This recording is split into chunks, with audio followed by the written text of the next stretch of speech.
Friends, எல்லோரும் எப்படி இருக்கீங்க? கவுன்சிலிங்கில் அடுத்த சப்ஜெக்ட் என்னென்னு நிறைய பேர் போன சப்ஜெக்டில் என்கிட்ட கேட்டிருந்தாங்க. இந்த வார சப்ஜெக்ட் அதாவது திருமண விஷயங்களில் நம்ம எப்படி இன்னும் கொஞ்சம் ஜாக்கிரதையாக ஹேண்டில் பண்ணுறது அப்படிங்கிறது தான். இன்றைக்கி கல்யாணம் அப்படிங்கிறது முக்கால்வாசி ஒரு 75% அது ஒரு பிஸ்னஸாக கருதப்படுறதா ஆயிடுது. பாய்ஸ்க்கு கல்யாணம் ஆகலை இன்ஸ்பைட் ஆஃப் தேர் நல்ல குவாலிஃபிகேஷன் எஜுகேஷன் அப்படின்னு ஒரு பக்கம் சொல்கிறாங்க. இன்னொரு பக்கம் பெண்கள் நல்லா படித்து நல்ல உத்தியோகத்தில் இருந்தால் கூட அவங்க பேரண்ட்ஸுக்கு நம்ம பொண்ணுக்கு கல்யாணம் பண்ணி கொடுத்தாதான் வாழ்க்கையில் எங்களுடைய பொறுப்பு கழிஞ்சிடும் அப்படின்ற மாதிரியான ஒரு மைண்ட் செட்டில் நிறைய பேரண்ட்ஸ் இந்த இந்தியன் பேரண்ட்ஸில் ஒரு 75% ஆஃப் த பேரண்ட்ஸ் அந்த மாதிரியான ஒரு மைண்ட் செட்டில் தான் இருக்காங்க. என்னதான் என் பொண்ணு படிச்சுட்டா வேலைக்கு போகிறா சம்பாதிக்கிறா அப்படின்னா கூட அவள் இன்னொரு வீட்டில் போய் கொடுத்தனம் பண்ணி அவள் ஒரு கல்யாணம் பண்ணிட்டு போய் வாழ்க்கை செழிப்பாக இருந்தால் தான் எங்களுக்குள்ள ஒரு சாட்டிஸ்ஃபேக்ஷன் இருக்கும். இல்லைன்னா நாங்கள் எங்கள் கடமையிலேருந்து தவறிட்டோமோ அப்படிங்கிற ஒரு ஃபீலிங் எங்களுக்குள்ளே இருக்குது அப்படின்னு பல பெண்ணை பெற்றவங்க நினைக்கிறாங்க.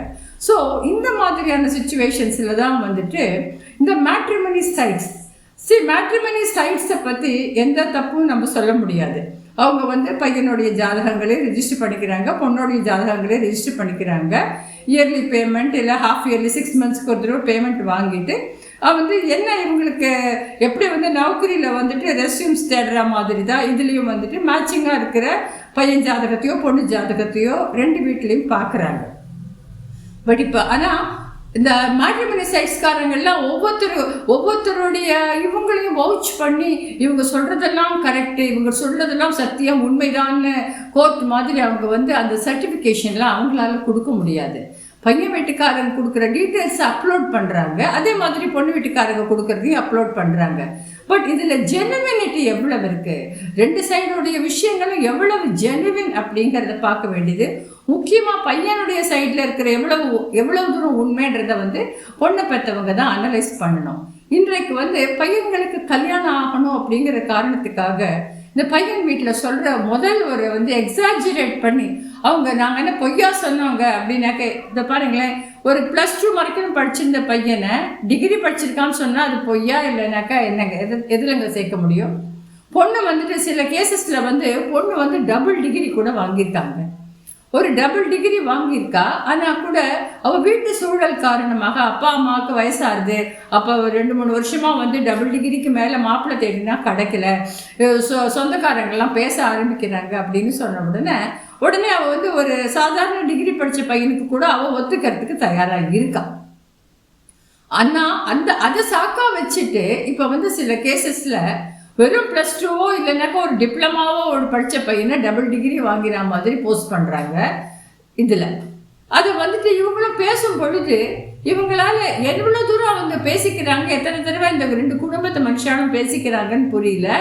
அதுக்கப்புறமா கல்யாணம் ஆனதுக்கப்புறமா தான் இந்த பொண்ணு தான் ஒரு மேற்படிப்புக்காகவோ இல்லைனாக்கா ஒரு வேலைக்காகவோ வெளிநாட்டுக்கு போகணும் அப்படின்னும் போது நான் என்னுடைய சர்டிஃபிகேட்ஸ்லாம் இது பண்ணுறேன், நீ ஒரு இங்கிலீஷ் ஸ்பீக்கிங் கோர்ஸுக்கு நீங்களும் போடலாம், அங்கே நீங்களும் ஒரு வேலையை தேடலாம் அப்படின்னு சொல்லும் பொழுது தான் இந்த பையன் காமிச்ச சர்டிஃபிகேட் எல்லாமே ஃபேக் சர்டிஃபிகேட்டு. இந்த பையன் +2க்கு மேலேயே போகல, காலேஜில் 2 செமஸ்டருக்கு மேலே போகல, டிஸ்கண்டினியூடு, இப்படி ஒன்றா நிறைய திடுக்கிடும் விஷயங்கள் பெண் வீட்டுக்காரங்களுக்கு தெரிய வருதுங்க. இன்றைக்கு நம்ம மேலோட்டமாக பார்த்துட்டு நம்ம சொல்கிறோம் கல்யாணங்கள்லாம் டைவர்ஸில் தான் முடிகிறது, இவ்வளோ செலவு பண்ணி கல்யாணம் பண்ணுறாங்க. எந்த பெற்றவங்களுக்கும் பொண்ணை பெற்றவங்களுக்கு அது டைவர்ஸ் தான் பண்ணணுன்ற ஆசை இருக்காதுங்க. இப்போ இந்த மாதிரி பையன் இந்த ஒரு கேஸில் இந்த மாதிரி பையன் பொய் சர்டிஃபிகேட் கொடுத்து இப்போ தெரிஞ்சு போய் இப்போ அது ஒரு 2 பக்கமும் ஒரு இதில் நிற்கிறது. இதென்ன ஒரு பெரிய தப்பாக பண்ணிட்டோம்னாங்க. அதான் இன்னொன்று, எங்களுக்கு நிறைய சொத்து இருக்குது அப்படின்னு பிள்ளை வீட்டில் சொல்கிறாங்க. நிறைய பெண்ணை பெற்றவங்க இன்னைக்கு நம்ம பொண்ணு வரப்போகிற மாப்பிள்ளை அவங்க சொந்த காலில் நிற்கட்டும்னு நினைக்கிறத விட, அந்த மாப்பிள்ளைக்கு நிறைய சொத்து இருக்கா. நம்ம ஏற்கனவே ஒரு இதில் நான் என்னோட வீடியோவில் நான் சொல்லியிருக்கேன், என்னுடைய கவுன்சிலிங் ஒரு பொண்ணு சொத்து இருக்குங்கிறதுக்காக படிப்பு இல்லாத ஒரு பையனுக்கு கல்யாணம் பண்ணி கொடுத்துட்டு அந்த பொண்ணு வெளியில் இப்போ இங்கிலீஷ் ஸ்போக்கன் இங்கிலீஷ் கிளாஸ் நடத்துகிறான்ட்டு. அந்த மாதிரி நிறைய பேரண்ட்ஸ் நம்ம பொண்ணு படிக்க வச்சுட்டா கூட அவங்களுக்கு சொத்து இருக்குது அப்படின்னும் பொழுது அதில் மயங்கி போய் நம்ம பொண்ணுக்கிட்டக்க பாதி விஷயத்த சொல்லாமல் கல்யாணம் பண்ணி கொடுக்குறாங்க. பல இடங்கள்ல அந்த சொத்துமே பொய், யாருடைய சொந்தக்காரங்களோட சொத்தை இது பண்ணி அவங்க இது பண்ணும்போது பின்னாடி வந்து பிரச்சனை இந்த கேட்கும் பொழுது இதெல்லாம் சொத்தெல்லாம் கிடையாது. ஸோ சொத்து கிடையாது. படிப்பில் முக்கியமாக படிப்பில் போய் சொல்கிறாங்க. அந்த ஃபோர்ஜரி சர்டிஃபிகேட்ஸை காமிச்சு வேலையில் சேர்ந்தால் வேலை எந்த நிமிஷம் வேணால் போகலாம், போலீஸ் கூட அரெஸ்ட் பண்ணலாம். அந்த மாதிரியான சுச்சுவேஷன்ஸ் வரக்கூடியது. மூணாவது என்னன்னாக்கா பல இடங்களில் வந்துட்டு நேஷ்னாலிட்டி, நாங்கள் என்ஆர்ஐ, நாங்கள் அந்த கண்ட்ரியில் எனக்கு சிட்டிசன்ஷிப் இருக்குது, இந்த கண்ட்ரியில் சிட்டிசன்ஷிப் இருக்குது அப்படின்ட்டு சொல்கிறாங்க. அந்த ப்ரொஃபைல், அதாவது அந்த ப்ரொஃபைல் ஒன்று அப்லோட் பண்ணுறாங்க பார்த்தீங்களா அந்த மேட்ரிமனி சைட்டில், அதை வந்து இந்த பொண்ணு வீட்டுக்காரங்க ஓரளவுக்கு இவங்களுக்கு ஜாதகம் பொருந்திருக்கு பிடிச்சிடுது அப்படின்னு சொன்னாங்க. ஒரு வெரிஃபிகேஷன், ஒரு தேர்ட் பார்ட்டி இவங்களை வச்சுட்டு, ஒரு இன்வெஸ்டிகேட்டிவ் இவங்களை வச்சுட்டு ஒவ்வொன்றத்தையும் வெரிஃபை பண்ண வேண்டியது ரொம்ப முக்கியம். இதில் வந்து ஹெல்த் இஷ்யூஸ், இப்போ ஒரு பையனுக்கு இப்போ கல்யாணம் ஆகி ஒரு 1.5 வருஷம் கழிச்சு இப்போ தான் வந்து ஆஃபீஸில் ஏதோ செக்கப்பில் தான் தெரிஞ்சது அந்த பையனுக்கு ஏதோ ஹெல்த் இஷ்யூஸ் இருக்குது, டயபெட்டிக் இருக்குது, ஃபேட்டி லிவர் இருக்குது. அப்படி இதெல்லாம் கல்யாணம் அப்புறம் வந்தாக்க இதெல்லாம் தப்பாங்கன்னு கேட்கலாம். தப்பா ரைட்டான்றதே ஒன்றும் இல்லை. இவங்க வந்து இதெல்லாம் சில வந்து இதுக்கு இன்சூரன்ஸில் சொல்லுவாங்க ப்ரீ கண்டிஷனல்ல, நீ இன்சூரன்ஸ் பண்ணிக்கிறதுக்கு முன்னாடியே உனக்கு வந்து டயபிட்டிஸோ வேறு ஏதோ பிரச்சனை இருந்ததுனாக்க உனக்கு அதெல்லாம் இன்சூரன்ஸில் கவர் ஆகாதுன்னு சப்சிக்வெண்ட்டாக ஹெல்த் இன்சூரன்ஸில் சொல்லுவாங்க. அந்த மாதிரி சில ஹெல்த் இஷ்யூஸ் வந்து அந்த பையனுக்கு முன்னாடி ஏன் வந்து ஓப்பனாக இருக்க மாட்டாங்க, எதையோ நாங்கள் மறைக்கிறோம், ஏதாவது ஒன்று பண்ணி எங்கள் பையனுக்கு கல்யாணம் ஆனால் சரி அப்படின்னு அந்த பையன் வீட்டுக்காரங்க நினைக்கும் பொழுது பல பெண் வீட்டுக்காரங்க இதில் மாட்டிக்கிறாங்க. பல பெண்கள் கூட நம்ம வந்து இப்போ எவ்வளோ படித்து நல்ல டபுள் டிகிரி வாங்குறா, சொசைட்டியில் நல்ல வேலையில் இருக்கா, எல்லாமே இருக்குது. ஆனால் இந்த சொந்தக்காரங்க இருக்கிறவங்க அவங்க சொல்கிறாங்க, இவங்க சொல்கிறாங்க, அவங்க சொல்கிறாங்க இதே இன்னும் கல்யாணம் ஆகலைன்னு கேட்குறாங்க. உங்கள் பொண்ணு படித்தா அதுக்கு பேர் மாப்பிள்ளை தேடுறது கஷ்டம். எனக்கு பாய்ஸ்க்கு மட்டும் ஏன் படிப்பே வரமாட்டேங்கிறதா? ஆமாம், பொண்ணுங்கள் நிறைய தான் படிக்கிறாங்க. ஆனால் அவங்க வந்து ஒரு காம்ப்ரமைஸ்க்கு வர தயாராக இருக்காங்க. என்னது, நான் வந்து ஒரு டிகிரி வாங்கியிருந்தா கூட போதும், இல்லைன்னா விவசாயத்தை பார்த்துக்கிற மாப்பிள்ளையாக இருந்தால் கூட இன்றைக்கி பெண்கள் பல விஷயங்களை ஃப்ளெக்சிபிளாக இருக்க தயாராக இருக்காங்க. ஆனால் அந்த பொய் சொன்னால் மட்டும் அவங்களுக்கு பிடிக்கிறதில்ல. அவங்க கஷ்டப்பட்டு படித்து உழைச்சி வேலைக்கு போகிறாங்க. கல்யாணம் பண்ணி போகிற இடத்துல எல்லாமே பொய்யா இருந்தாக்க இந்த பொய்யிலேயே வாழ்க்கை நடத்த முடியுமாங்க? அதனால என்ன, சொத்து தான் இருக்குது, எதோ இருக்குது, எங்களுக்கு தான் வாடகை வருது, உனக்கு இங்கே என்ன சாப்பாட்டுக்கா குறைச்சி, நீ வேலை கூட போக வேண்டாம், நீ வீட்லேயே மருமகளாயிரு அப்படின்னாக்க அப்போ அதுக்காக இவங்க சொன்ன பொய்யெல்லாம் பொய் இல்லைன்னு ஆகிடுமா? ஸோ இந்த சிட்டிசன்ஷிப்பில் ஒரு பொய் சொல்கிறாங்க, நாங்கள் வந்து அந்த ஊரில் சிட்டிசன்ஷிப் இருக்குது, இதெல்லாம் வந்து எல்லாரும் விசாவா என்னத்தை வாங்கி பார்க்க முடியுங்க, எத்தனை கண்ட்ரியில் இருக்காங்க இவங்க அப்படின்னு அந்த கண்ட்ரியோட எம்பசிக்கு ஃபோன் பண்ணி விசாரிக்கக்கூடிய நிலைமையில் இருக்குது. அடுத்தது என்ன அப்படின்னாக்கா பல பேர் வந்து ஏற்கனவே ஆன கல்யாணத்தையே மறைக்கிறாங்க. ஒரு ஏற்கனவே கல்யாணம் ஆகிருக்கு, அது டைவர்ஸ் ஆகிருக்கு அப்படின்னா அதை கூட மறைக்கிறாங்க. இப்போ டைவர்ஸ் ஆன பையனை வந்துட்டு இன்னொரு டைவர்ஸையே கல்யாணம் பண்ணிக்கலாம், ஒரு விடோவாக கல்யாணம் பண்ணிக்கலாம். அதை மறைச்சிட்டு this is the first marriage, tea totaller அப்படின்னு ஒரு காலம் போடுறாங்க. டீ டோட்டலர்னா என்ன, எனக்கு எந்த கெட்ட பழக்கமுமே கிடையாது அப்படின்னு சொல்கிறது. அப்போ பொய் சொல்கிறதுன்றது, இப்போ தண்ணி போடுறது சிகரெட் பிடிக்கிறது மட்டும்தான் கெட்ட பழக்கமா? பொய் சொல்கிறது கெட்ட பழக்கம் இல்லையா? He's a tea totaller. இந்த மாதிரி ஒரு அதுக்கு இந்த இது எடுக்க ப்ரொஃபைல் எழுதி கொடுக்கறதுக்குன்ட்டு இருக்காங்க போல இருக்கு 4 பேர். அவங்கள வச்சு இந்த பெஸ்ட் ப்ரொஃபைலாக ப்ரிப்பேர் பண்ணிவிட்டு இந்த இதில் இவ்வளோ வேலை பார்க்குறான், அவனுக்கு இவ்வளோ 6 அடி உயரம் இருக்கான், அப்படி இருக்கான்னு பொழுது பொண்ணை பெற்றவங்க கூட ஒரு கட்டத்தில் என்ன பண்ணுறாங்க, ஓகே இதெல்லாம் மேட்ச் ஆகுது அப்படின்னு பொண்ணு பையனும் மீட் பண்ணுறாங்க. ஆனால் இங்கே தான் நான் அந்த ப்ரீ மேரிட்டல் கவுன்சிலிங்கில் சொல்கிற மாதிரி தான் அந்த பொண்ணு இவ்வளோ படித்து கெட்டிக்கார பொண்ணாக இருந்தாக்க ஒரு 4 கேள்வி கேட்கணும் அப்படின்ற மைண்ட் செட் அந்த பொண்ணுக்கு இருக்கணும். இன்னைக்கு தேதிக்கு என்னென்ன விதத்தில் இந்த பையன் வீட்டில் பொய் சொல்லுவாங்க. ஆனால் சில கேசஸில் அந்த பையன் வந்து ரொம்ப ஸ்மார்ட்டாக ஆக்ட் பண்ணுறாங்க.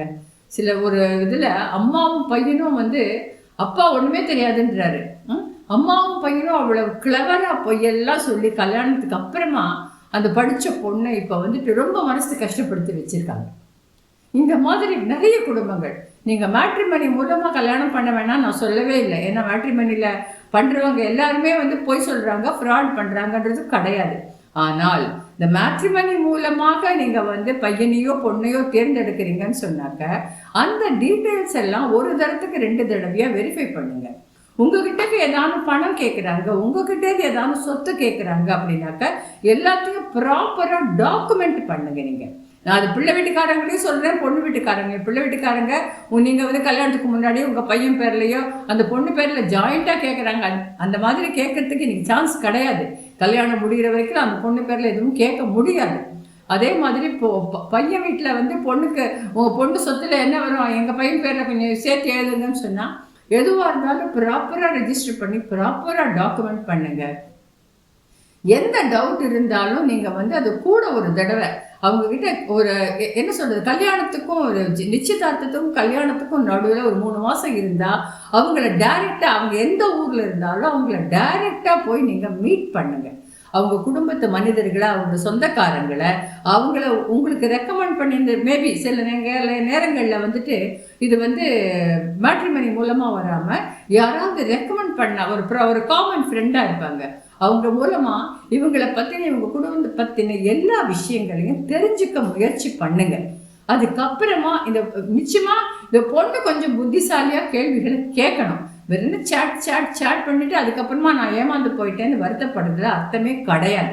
ஏன்னா இன்னைக்கு பையன்களுக்கு கல்யாணம் ஆகணும் அப்படிங்கிறதுக்காக சில பேரண்ட்ஸு, சில அம்மாக்கள் கொஞ்சம் கிளவராக வேலை பண்ணுறாங்க. அதில் பையன்கள் வந்து நம்ம சிலத்துக்குள்ள எஸ்ன்னு தலையாட்டிடுறாங்க.